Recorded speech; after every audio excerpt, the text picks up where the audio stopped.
Gemini, Sun, Moon, Rising, and Venus placements. Maraming salamat sa pagbabalik. Welcome back here sa Ladybug PH. Ayan.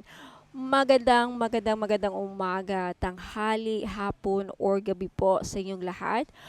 Shout out sa ating mga OFWs na lagi nanonood. And of course, sa ating mga cross-watchers. Ayan.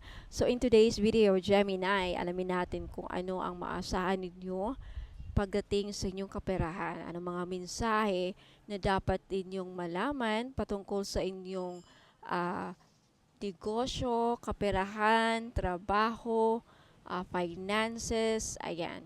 Okay, now paalala lang po, again, Gemini and Cross Watchers, this is a general reading. So, hindi po ito magre-resonate sa lahat po ng mga nanonood ngayon. Okay. Now, if you are new, don't forget to subscribe and click on the notification bell para wala kayong ma-miss na mga uploads ko next time. Alright, Gemini, you have the Empress and the Chariot talking about success, no? If there's anything, kung meron kayong pinag-iisipan na umpisahang gawin, lalong-lalo na sa mga very creative dyan, yung may mga talent, no? Mahilig gumawa ng mga produkto, okay? Mahilig magluto. Anything, any products na gusto nyong umpisahan, it will lead to your success. Okay? It would lead to your kasaganahan. Talaga naman, the Empress is a card of abundance and prosperity. And the Chariot is about success, victory. Ay, nako. Gemini, unang bungad, ang ganda ng reading. Okay? Ang ganda. Then you have the Ace of Cups at the bottom. Sa mga namumblema ng pera dyan, okay? Sa mga nag apply ng loan, okay? This April, karamihan sa inyo maaprubahan. Ma-approve sa loan, ayan. May financial support akong nakikita na paparating sa inyo, Gemini. Financial support, ano yan? It could be coming from a loan na in-applyan ninyo, could be financial support from the government. Ayan, maaprubahan. May matatanggap kayong, kumbaga, ayuda. Okay, with the Ace of Cups, ayuda. Galing sa gobyerno, galing sa barangay, galing sa mga private company, loans, lending company, or could also be coming from your own family, yung iba sa inyo. Okay, I wanna reshuffle the cards. Okay? What else? For our Geminis, Sun, Moon, Rising, Venus placements, and Cross Watchers. Okay. You have the Eight of Wands. Alam mo, Gemini, this means na meron kayong matatanggap na telegrama, sulat, good news. May nakikita din akong pagta-travel this Holy Week. Ayan, karamihan siguro. Kasi, lumabas din ito sa Taurus eh. Okay, kung napanood niyo yung Taurus sign. Okay, an Aries din ata. I'm not sure. Basta alam ko sa Taurus lumabas to eh. So, ibig sabihin, yung collective ngayon, karamihan sa atin ngayon, sa Holy Week, maglalakbay, magbabakasyon. Talagang lumalabas sa baraha. Alright. Now, Gemini, I want to adjust the camera para makita ninyo yung mga cards na mabuti. Okay? Next, you have the King of Pentacles. Alam mo, Gemini, natutuwa ako pag lumalabas tong King of Pentacles. Ibig sabihin, karamihan sa iyo kayong Gemini, abunado. It's either nagpo-focus kayo sa pera ngayon. Nag-iipon, yan din ang nakikita ko. Nag-iipon, abunado sa pera this month, this April. Okay?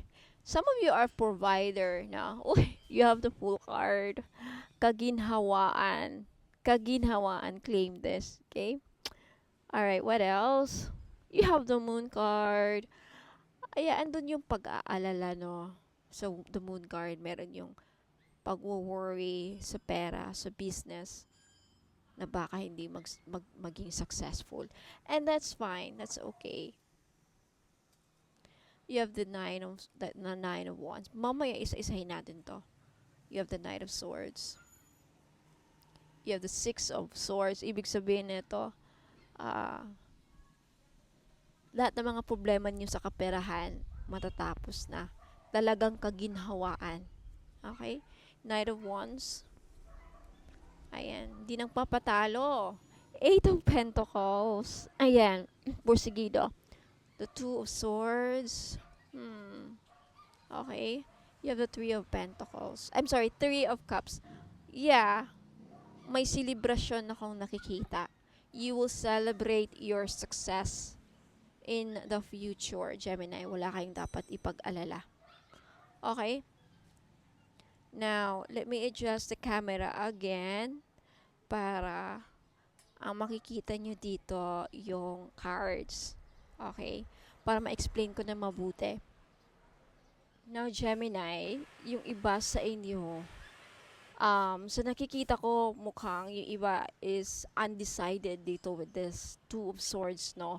Undecided yung iba na umalis sa kanilang trabaho or magpalit ng ibang trabaho kasi nag-aalala. It's either hindi naman nag-aalala. Yung iba nag-aalala na baka hindi, parang panibago na naman, panibagong, andun yung bittersweet, no? Bittersweet na feeling na parang nagdadalawang isip kayo na umalis sa pinagtatrabahuan ninyo kasi andun yung mga kaibigan ninyo. There's something about community where you feel you belong, and then kung kailan ka parang na kagaanan mo na ng loob yung mga kasama mo, ka-workmates mo, namimiss mo sila, there's something about that, mamimiss mo sila, ayaw mong malayo sa kanila, but you have no choice, but there is this undecided energy, no? Cause, but some of you, kung meron man kayong mga uh, dinaranas na pagwo-worry regarding sa inyong finances, kapirahan, negosyo, kung ano man yan, hindi kayo nag-give up.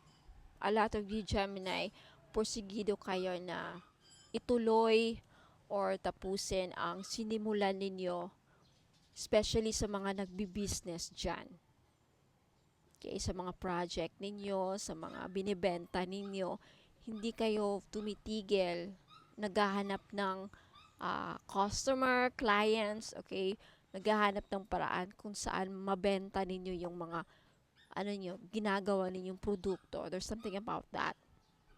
But definitely, yung karamihan din sa inyo, ayaw magpadalos-dalos sa inyong desisyon. Alam niyo yan, Gemini. Kasi Gemini, you're very, very intelligent and smart. You're witty. Nakikita ko with the Fool card, talagang merong pagbabagong mangyayari sa inyong career. Some of you are headed towards a new beginning with the Fool card, and there is may kaakibat na pag-aalala na baka itong trabaho na to, itong papasukan ko na to, hindi maganda. Andun yung takot eh. At the same time, andun yung courage, determinado. Kumbaga, mixed emotion, no? Yun nga, with the two swords of confirmation na naguguluhan kayo. Pero with the Eight of Pentacles, andun yung, sige lang, kayod lang, okay? Di tayo patatalo. But you know what, Gemini? You will succeed.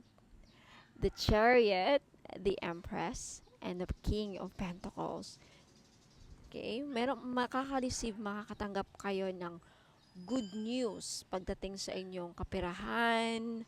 Tandaan nyo yan, kaperahan, business, okay, finances, possibly a loan. I don't know saan manggagaling itong pera na mahahawakan ninyo. And yung iba, nakikita ko, nag-iipon kayo with the King of Pentacles. Abunado kayo. Okay?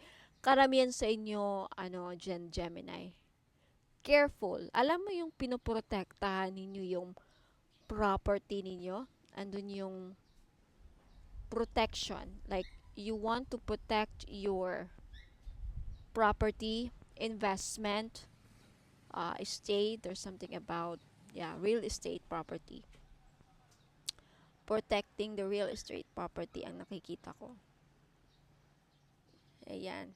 Kumbaga, you want to make sure na walang sabotaheng mangyayari dito. There's something about that. Maybe a negotiation, a dealings. Ayan, may nakikita akong dealings. You're excited about something, Gemini, for some reason, no?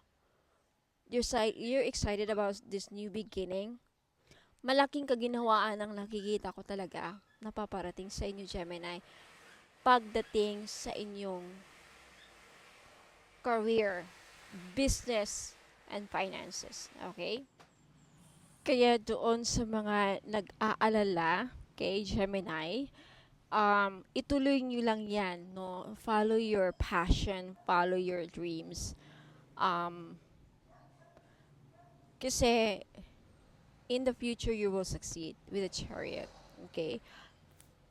Be confident in your abilities. Okay? Alam ko, karamihan sa inyo, nag-go overthink. So, andyan yung pag-aalala with the moon card. Some of you experiencing an anxiety right now. Okay? And wag kang sumuko. Wag kang sumuko with the 9 of Wands and the 8 of Pentacles. Okay? Patuloy magpursigi ka kasi andito yung success with the Empress card. Kung ano man yung pinagkakabalahan ninyo sa business, yung may mga business dyan. Okay? Now, again, I think karamihan sa inyo this summer, ha? April. Kailan ba ang summer sa Pilipinas? March, April, May. Yeah? Yeah, March, April, May ata. Sa pagkakalam ko. Okay? Karamihan sa inyo parang undecided kung sasama sa mga trips. Alam mo yon, mga baka pag yung magbabakasyon, undecided kayo kung gusto nyong sumama sa mga biyahe, sa bakasyon. There's something about travel here na undecided kayo kung magta-travel kayo. Dahil kulang sa pera, nag-iipon kayo sa pera, or may iniiwasan kayong friendship, okay? May iniiwasan kayong, issue, something about that. Okay? Related naman sa money kasi syempre pag nagpa-travel tayo, ano yung gastos, 'di ba? Gasolina, pagkain,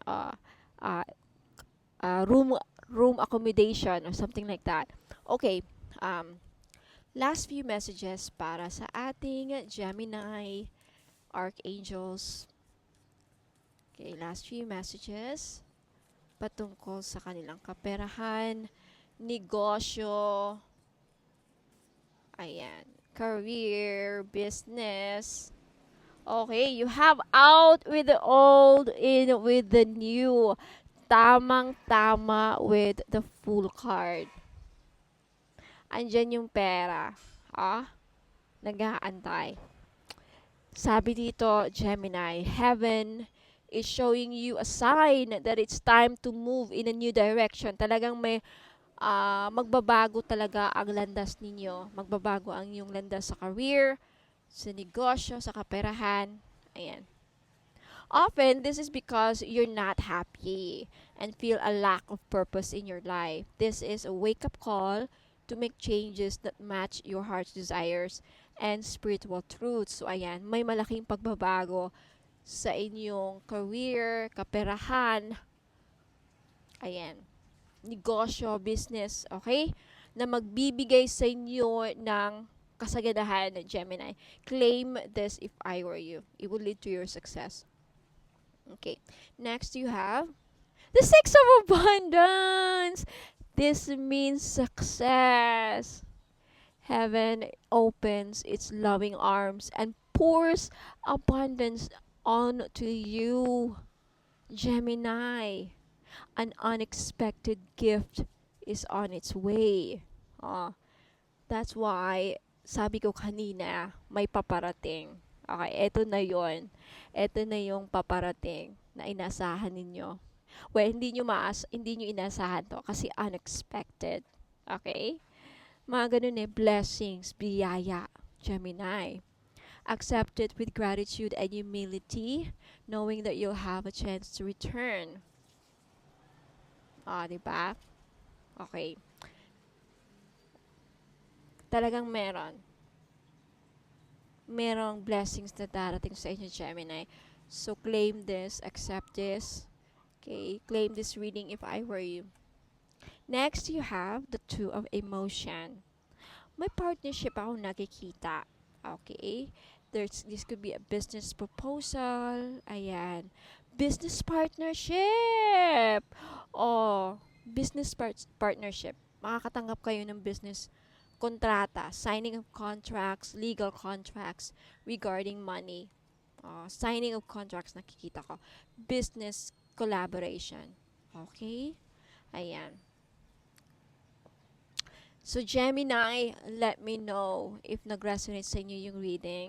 Okay? Claim all the positive messages na narinig nyo dito. Leave down a comment. Okay? Ayan. And for those who are new, huwag kalimutan mag-subscribe and mag-click sa notification bell para wala kang makaligtaan next time. Okay na. Bago ako aalis, I want to flex the item, no? Baka mainteresadong bumili ng financial blockages money magnet oil, $299 only. May kasama ng red bracelet. This is 300, tapos ito 299.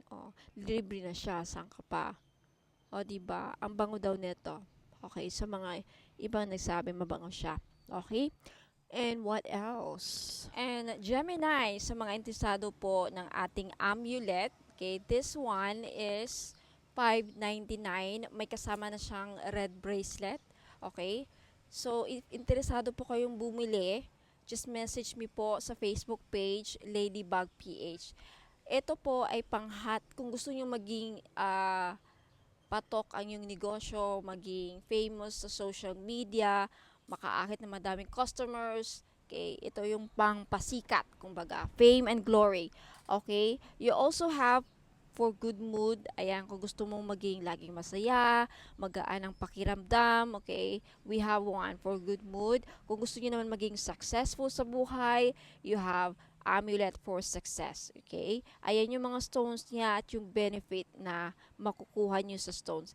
Sample lang po ito, okay? Iba-iba pong stones niyan for each, For love and romance, you have white jade, rose quartz, malachite, okay? Sa mga namumroblema sa love life dyan, mahirapang nakahanap ng AFAM, okay, kailangan nyo to for only $599, okay? And you also have for prosperity, ayan, may citrine, may jade, and black tourmaline. Black tourmaline is a favorite stone for crystal gurus when it comes to wealth and abundance. Yan, din nyo alam yan. Okay? Okay, you also have for work and study. Para to sa mga estudyante na nahihirapan sa schooling nila. Okay, sa studies nila. Nahihirapang makapag-concentrate. Ayan, nahihirapang pumasa. Okay, you have clear quartz, amazonite, and sodalite. And you also have for safe travels. Okay, para, yun nga, iwas disgrasya, iwas sa mga delays, ayan, para safe ang pagbabiyahe ninyo. Okay. You also have for protection. This one is black magic protection, evil protection, and mga bad or negative energies na napapalibot sa atin, okay? And pampaswerte, di ba? Hindi tayo mawala ng pampaswerte. Amulet for good luck. And last but not the least, you have amulet for wealth. Okay? Wealth, health, and ayan na. For wealth. Okay? Iba yung stone nito ha. This is just an example. Di ba? Ang ganda. So, ayan. Maraming salamat, Gemini. I hope nagustuhan ninyo. I hope to see you again next time po. Ingat and God bless.